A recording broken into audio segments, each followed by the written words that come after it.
Indian super ലീഗിൻ്റെ ആദ്യ semi final പോരാട്ടത്തിലെ ആദ്യ പാദ മത്സരത്തിൽ ബാംഗ്ലൂർ എഫ് വിജയം.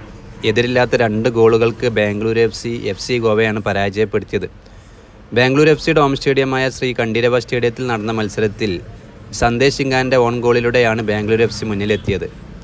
കൂടാതെ മെൻഡസ് കൂടി 51-ാം മിനിറ്റിൽ ഗോൾ സ്കോർ ചെയ്തതോടുകൂടി ആദ്യ പാദ സെമി ഫൈനൽ പോരാട്ടം ബാംഗ്ലൂർ എഫ് സ്വന്തമാക്കിയിരിക്കുകയാണ്.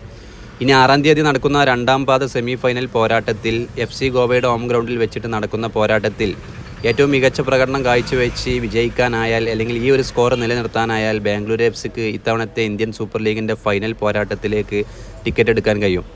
എന്തായാലും ഇന്ത്യൻ സൂപ്പർ ലീഗിലെ ആദ്യ സെമി ഫൈനൽ പോരാട്ടത്തിൽ എഫ് ഗോവയാണ് ബാംഗ്ലൂർ എഫ് പരാജയപ്പെടുത്തിയിരിക്കുന്നത്.